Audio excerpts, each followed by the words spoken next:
Hey everyone, this is Bender Beerman, and in our journey of cheap, easy home alcohol, we're going to move on to an apple wine. As you can see, 100% juice. This is made from concentrate and water. It does have ascorbic acid in it, and the ascorbic acid is there to acidify it a little bit further and basically help keep it from... Ascorbic acid is in it to acidify it a little bit further, and it acts as a preservative. It's not great for home fermentation, but it is something it will ferment. Hopefully. But we're going to give it a try. I've never done this. I've only seen videos on this. I've read about it online. That's it. We're going to give it a try. But, unlike last week, we're going to use a little bit of equipment. Not a lot, a little bit of equipment. So, I did order off Amazon this glass fermentation jar. We're going to give this a shot. If I like it, I will put a link in the description. Actually, you know what? I'll just put a link in the description for it, and then I'll tell you if I like it or not. One of the other nice things about this fermentation jar is it does have some graduated lines on the side. This is a little over a gallon. I want to say this is a 5-liter jug, which should be plenty for what we're doing here. So the first thing we're going to do is we're going to take the lid off. We're going to set it aside. Now, I did hand wash this, and I did sanitize this. I do recommend that you use a sanitizer, and we can get into what sanitizers and stuff later. I used what's called iodophor, which is like an iodine sanitizer. It's what I use at work. It's what I'm used to. That's why I used it. A lot of people use Starzan and some other stuff like that, but we can get into the pluses and minuses of all of them at a later date. But for this one, to start, we're going to add some sugar. That's right, I said sugar. Yes, apple juice is sweet, and you can hear my cat meowing over there. She wants attention. Look at her. She wants attention. Yes, apple juice is sweet, but it's not quite sweet enough. We want to give it a little more sugar for the yeast to chew on and make that oh so sweet alcohol for us. Give me one sec. So, normally, if I were to add ingredients or stuff to what I'm dealing with at work or anything along those lines, I would weigh it out. But we're still going under the impression that we're making stuff with as little as possible. Yeah, I'm going to use a fermentation jug, but you could use a bucket. You could use a gallon jug. You could use a gallon water jug. You could use, I mean, honestly, you could use a fish tank. You could use just about anything. This just makes my life a little easier. Alright. We're going to put 1 cup of sugar in. And then we're going to see how we feel.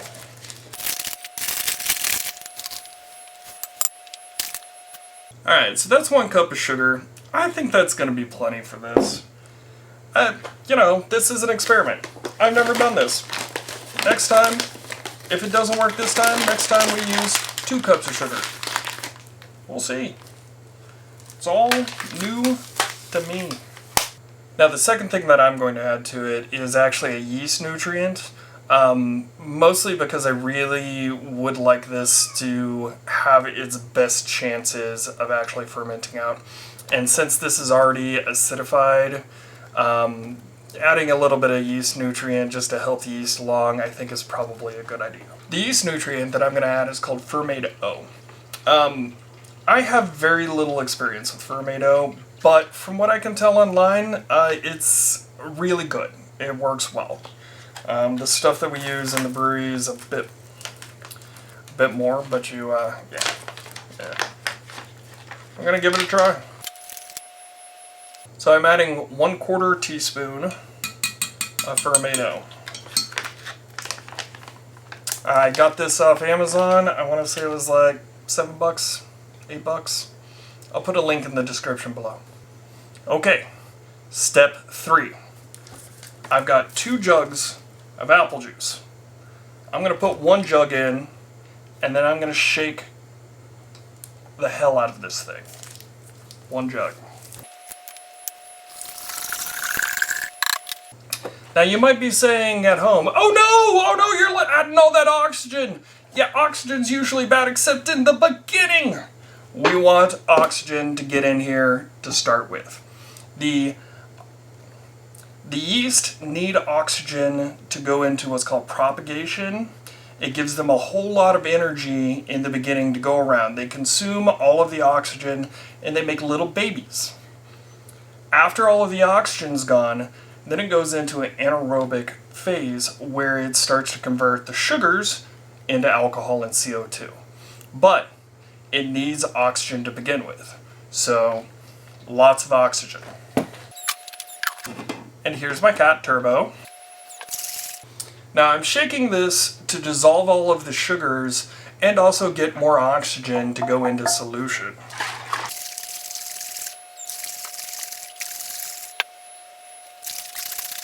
This takes a while. So that looks pretty good. I think we've got everything dissolved in there. So now we're going to add our second jug of apple juice. And now we shake it again. But this time, I'm going to try not to do it on its side, because that's a lot. Okay, that's looking pretty good. So, at this point, we have our 2 jugs of apple juice. We've got a cup of sugar, and we've got a quarter teaspoon of our fermento. So now we're going to add our yeast. So we got to open it back up. And today's yeast, because it's easy and I already had it, is bread yeast. I know there's better yeast. I know that actually very well. I deal with a lot of yeast at work. It's cheap, it's easy. You don't have to get it anywhere special. You can get it at basically any grocery store. And I've heard good things. I did use bread yeast in the Kill You, and that did not fully ferment out. Who knows? We're going to try it on this one. Maybe in the future we try a side-by-side of bread yeast versus wine yeast versus beer yeast versus turbo yeast versus distiller's yeast, and we see what works better. But for today, bread yeast. Now I'm going to go ahead and use an entire packet in here because how acidic this is, I want to give this as much of a chance as possible. An entire packet of yeast is probably too much, but I'd rather err on the side of caution on this one and add too much yeast than not enough. We're going to give it a shot. I mean, this is an experiment to me. Alright. So when I put my bread yeast in, I did get a couple clumps up here. I think they're going to dissolve and go into solution, so I'm just going to leave them be. But I'm going to go ahead and close it up. Now, we need to talk about the fermentation process. Yeast swims around, eats the sugar, it pisses out alcohol, and it farts CO2. It creates about equal amounts of CO2 to alcohol, so that's a lot of CO2. The CO2 will build up in here and create pressure, and that pressure is going to go somewhere. That pressure is either going to go out in a controlled method, or it's going to come out in an uncontrolled method. And we don't want an uncontrolled method. So part of getting this fermentation jug for me is to use what's called an airlock. This is an airlock. So inside here, it's got 2 little marks here, and you fill this up with sanitizer up to here, and as the CO2 is produced in there, it goes up, down, and bubbles up out the top, keeping it from blowing up, but also keeping anything from getting back into it. It's very important. So I'm going to go ahead and fill this with a sanitizer. Sanitizer achieved. Apple wine is looking a little good. I'm just going to give it a little bit of a shake. See if I can get those clumps to declump. Maybe they will, maybe they won't. There they go. Just start breaking up there. Okay, I think we're good there. So this fermentation jug actually has a built-in grommet up here with a stopper that you can unlock. It allows you just to place your airlock right in there. Same rules apply for this that applied for the Kill-U and pretty much anything. You want to keep it in a warm, darker place, out of direct sunlight, but also someplace that you can clean or some way that you can contain. If we get a really crazy fermentation, it's going to create a lot of bubbles. And those bubbles are going to come up in here, and those bubbles are going to create a thick foam ahead. It's called a kreuzen. And that kreuzen, that head can work its way up through the airlock and come out the top if it's a really crazy fermentation. So it's always a really good idea to put this either on like a cookie sheet or in a bowl or someplace that you know that you can capture whatever happens to this. I'm going to use a cookie sheet to put this on, and I'm probably just going to leave it on my countertop or right over there because that's directly, it's out of sunlight, it's a darker area, it'll be okay. But we'll see what happens. I'll see you in a week. Hi. I know. Let's not show the entire world your butthole, okay? Alright, so it's been a week. This fermented quite well. There was a lot of activity in it. It recently did stop bubbling maybe a day, 2 days ago. That doesn't necessarily mean that it's done fermenting, especially since it is still quite cloudy. A lot of times when it's done, and say hi to Turbo everyone, a lot of times when it's done, it will clear up and like the yeast will actually what we call flocculate, which is like come out of suspension and drop to the base.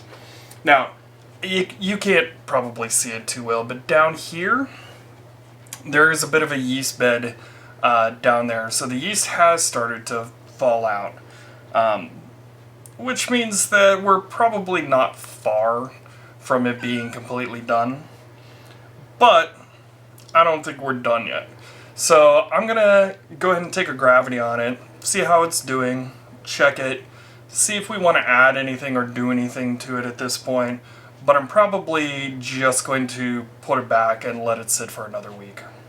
Alright, let's check the gravity real quick. Gotta open it. Ooh. I did degas this a couple times, and the process behind that was basically grabbing it and rotating it, trying to get as much of the CO2 to come out of solution. I didn't do that before this because once you've brewed it, once the fermentation is going and coming towards its end, you don't want to add, you want to add as little oxygen as possible. You don't want to add any oxygen if you can get away with it. So basically my plan here is to open it up, fill this, close this back up, and then swirl it to release the CO2 from the solution to help push out any oxygen that could have gotten in there. That's the plan. So the first thing that you do is you take it off and you give it a good smell. It smells like CO2. A little bit of a farty smell to it. It doesn't smell bad. There's no like putrid smell. There's no like rancid. It doesn't smell like it. You know that smell that you smell when you know that you might puke from it? You never want that. You're gonna take a look at it. Yeah, and I don't see anything growing. There's nothing really bad about it. Nothing disgusting in there. No moldy or black or like hairy or anything like that. You don't want that. I'm going to use my turkey baster, which I sanitized before this. And we're going to go ahead, Wow, I just put a bunch of oxygen in. Yeah, I'm still learning. You know, I've had a hand in making a lot of beer, but never really made wine. Well, I helped with some meads way back in the day. That was a long time ago. Alright, I'm going to go ahead and close this back up. We're going to check the gravity real quick. So, because there's CO2 in solution here, you want to give your hydrometer a couple whacks, give it a couple spins, make sure there's no carbonation sticking to it causing it to float more than it should. And this has gone dry. Like, dry. With the lights on, so I've got some lights on for the camera and it's kind of hard to read, so I'm going to hit it with a little bit of light. Wow. Let me check that again. Yeah, okay, so we are at 0.995. So we're dry. I didn't expect it to eat through all of that sugar. So it is, yeah, it's done fermenting. I'm actually kind of surprised by that. I'm gonna leave it for another week. Hopefully it will clarify some, and yeah, I don't know if like I said, I don't know that much about wine, so I'm trying to learn this. I'm gonna leave it for another week. I'm gonna check again. If it hasn't moved, then I know fermentation is done. And hopefully we get some clarification here. You know, we'll see. It did start to flocculate out, so hopefully that will, you know, do what we need. Now, I put this on. My airlock's on. I'm not going to put this in there, even though I sanitized all of that. I just don't feel like putting that in there. So I'm going to see if I can get it to... Alright, you see the bloops? It means it's pushing out any oxygen that could have gotten in there. It's pushing it out with the CO2 from the liquid itself. I think I'm going to go ahead and put this back, and before the end of the night I think I'm going to change out this airlock. Might have gotten a little bit of liquid up in it there. Yeah, you know, I'll give it a little more.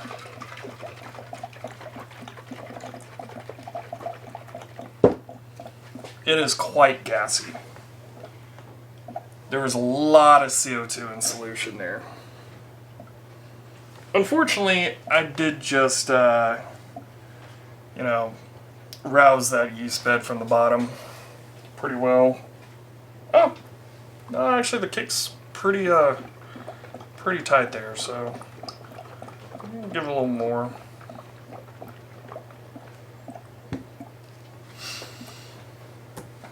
And well, I guess that's it. We'll check this again in another week. See you then. Alright. I know that I said that I would check it in another week and see how it is, but I didn't taste it. So I'm gonna taste it before we finish. Yeah, like I said, kind of smells a little appley, maybe a little peary. Smells a little farty. I mean, there's a lot of CO2 in there, so there's definitely, yeah, bloop. Yeah, alright. Gonna give it a shot.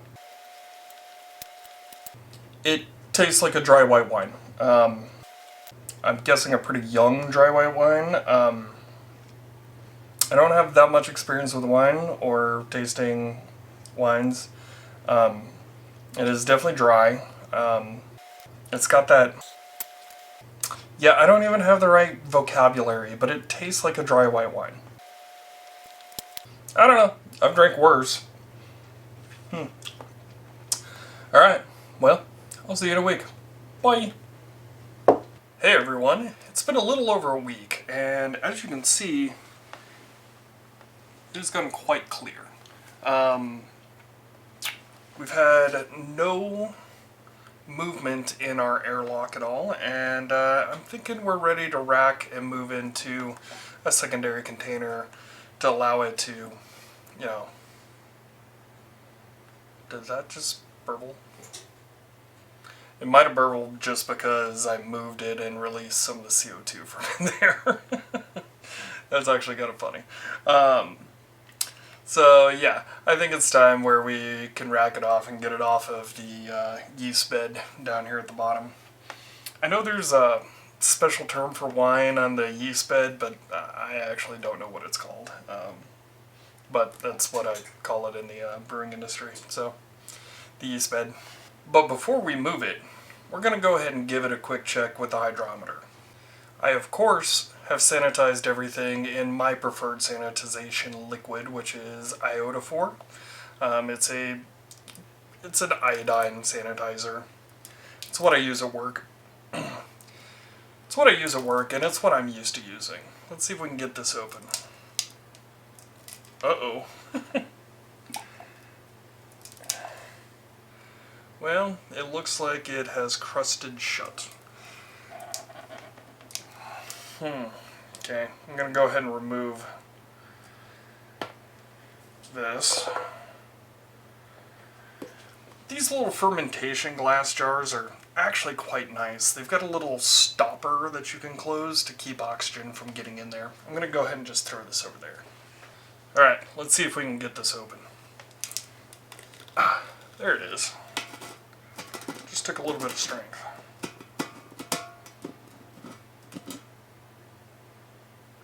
First thing I'm going to do is I'm going to smell it. Honestly, it smells pretty good. It's still a little farty, gonna be honest. That white wine fartiness. But does smell pretty good. I don't see any floaties. I don't see anything in it. Honestly, it's very clear. You can see the yeast bed through it quite well. So we're going to go ahead and check it with our hydrometer. Use my turkey baster.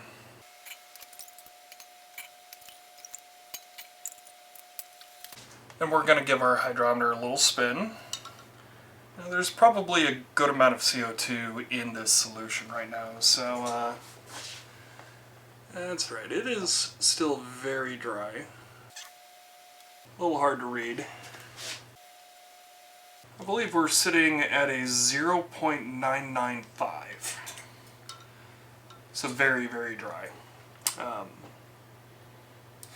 Likely a lot drier than I'm going to like it. I'm going to go ahead and just put this back on for now. Just on top and set it aside. Now, try not to move them too much in this state because you don't want to rouse the yeast bed from the base, but I think it's time we're going to give this a try. Now, even though everything has been sanitized, I'm not real big on pouring this back in. Not on this one. We'll see on other ones, but ooh, as you can see, it is quite clear. Look at that. That is clarified quite well. Faintly appley. Yeah, that white wine farty funk definitely comes off like it. It's a very volatile chemical, so it's not sticking around as you swirl it. Either that or I'm getting nose blind to it. Quite dry. Yeah, it's white wine. It's not bad. It's pretty young, but it tastes better today than it did a week ago. I personally, when it comes to things like this, I prefer like an off-sweet. So I may end up, after letting this sit for another week or two, like pasteurizing it and back sweetening it. Yeah, it's really not bad. It isn't. Alright, I guess we're going to rack this now. So the term racking means to move, pretty much. It means from moving from one vessel to another, be that your fermenter to a secondary or to a bright tank, which is what we use to finish our beer, or a serving tank, or a bottle, or a cask, or a keg, whatever. It's just to move it from one place to another place. And we're going to use what's called an auto siphon. I have never used an auto siphon like this, small, like little auto siphons. So this is going to be a learning experience for me. So just letting you know. Most of this I've never done before. This is very, very small. Mind you, I'm really enjoying this. This is a lot of fun. So I'm going to go ahead and get the auto siphon and everything set up. See you in a second. So I went ahead and set up to rack this from the primary fermenter into this 1 gallon glass jar as a secondary fermentation. Although I don't think it's really just going to be like a holding vessel for it to age more. I'm using this bucket to elevate this some because the way siphons work is this needs to be higher than where it's going into. And of course, Turbo's here to chat with us and inspect and supervise me to make sure I'm doing it correctly. She does that a lot. So, I've already sanitized all of this. I'm going to go ahead and take out my airlock. Set that aside.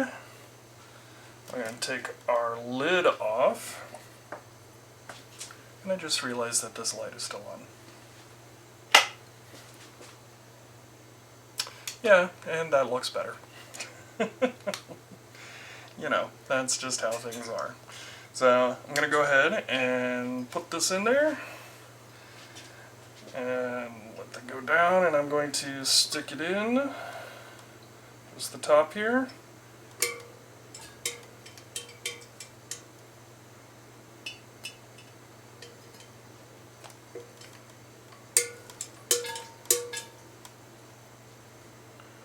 And there it goes, siphoning down. Now I did leave the little cap on here that will help keep anything from the yeast bed getting up into it. Basically what I'm trying to do here is just get it off of the yeast that it's been sitting on for the last 2 weeks. It's been 2 weeks, right? Pretty certain it's been 2 weeks. As it drops, I'm going to go ahead and lean this so that I'm getting more of the liquid from here into here. My bucket's not super stable. I think it's still moving. Yeah, it's still moving. And someone's calling me. They're just gonna have to wait. Oh, I don't like that. It's wiggling enough that it's actually disturbing the yeast bed and putting some yeast into the liquid. Hopefully we can try to keep it as clear as possible. Super exciting watching this, ain't it?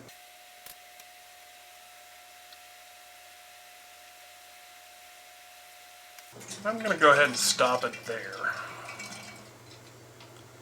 You know, I'm not too concerned about getting every last drop.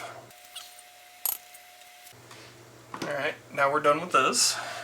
So I'm going to go ahead and put this over to get washed up, get cleaned, and used for the next batch. Alright. Now, I went ahead and dipped this in sanitizer again just to make sure that it's nice and clean. I'm going to put the bung in first, so it gets a nice seal. I'm going to put airlock in on top of that. And I'm going to give it a little bit of a shake, see if I can get any oxygen that's in there out of there. I'm hoping there's still a fair amount of CO2 left in solution, just from the fermentation process. Oh yeah. There's still plenty in there. Actually, it's probably good to degas it. Alright, I'm going to put this in a safe spot and let it sit. and we'll check it again in probably another 2 weeks. I'll see you then. Hey everyone, it's been about 28 days since we checked our apple wine. We're going to give it a quick check today. If I sound odd to you, it's because I'm getting over a cold, and I do apologize. First thing though, we need to see if it's moved at all. I kind of doubt it. I think it was done last time. If I remember correctly, we were at a point. I'm assuming it hasn't moved at all, and we need to decide what we're going to do with it. Now, it's been sitting for almost a month, so I'm hoping that some of that youngness has worn off, and we can actually get a good idea of what this wine is going to be when it's done. First things first, though, we're going to check our gravity. So I'm going to pull off the bung and go ahead and set this aside. I'm going to give it a quick smell. It doesn't smell bad, actually. It smells pretty good. I mean, it smells like a white wine, so, which isn't my favorite. I'm actually probably going to pasteurize this and back sweeten it for my taste. So let's give it a try.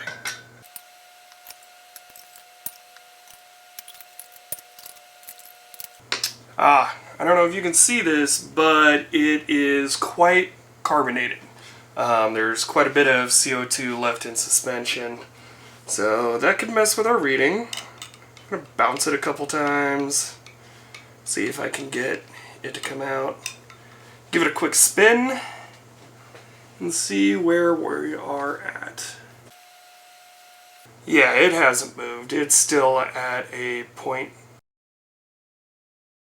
I'm guessing it is done fermenting, so when I go to back sweeten this to my personal taste, I'm definitely going to have to pasteurize this because there is still living yeast in here, and we don't want it to have a secondary fermentation and build up a bunch of pressure and blow up. So I'll probably do another video on that so that I can show how to pasteurize and how to bottle.